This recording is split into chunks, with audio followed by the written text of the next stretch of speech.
servizio a cercare la ricezione di Balaso che va bene, arriva in pipe, molto bene. Servizio forte su D'Amico. Poi il palleggio di Abayev, arriva Jensen, forte l'attacco al servizio proprio con Adis Lagumcia, forte Lagumcia su Keita che riceve bene, arriva in pipe Keita, tutto braccio, spaventoso il servizio da parte di Vitelli, il pubblico che spinge.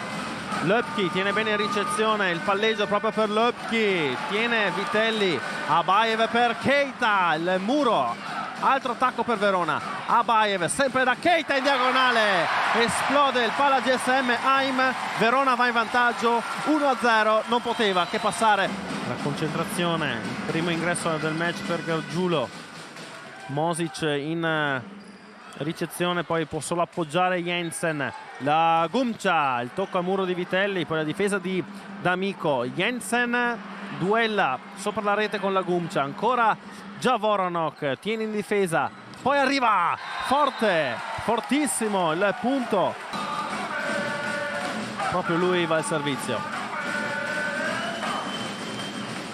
out, e dunque ecco il set per Civitanova, ancora al servizio su Balaso, Boninfante, il primo tempo di Cilegnese, il muro di cortesia, l'avevamo detto, erano mancati i muri. Jensen con Bottolo in ricezione con Boninfante che va da Löpki, ancora Boninfante per Lagumcia dalla seconda linea, gran diagonale di Lagumcia, Civitanova si fanno sentire alle spalle di Boninfante, pronto ad andare al servizio per annullare un altro set point. Boninfante, la palla è out, invece vuole in, chiesto il video check, attenzione, fase cruciale di questo set. Spirito, giocatore premiato col miglior servizio dello scorso anno, gran diagonale di Gargiulo col primo tempo,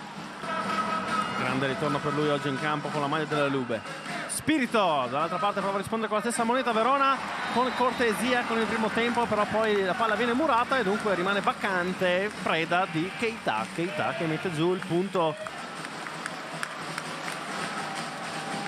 Abayev, Balaso in ricezione, Orduna alza per Nikolov, la difesa di Mosic, il palleggio di Abayev, Javoronok, il muro che tiene, Spirito all'indietro per Keita, non può che essere lui a chiudere la partita, vince Verona.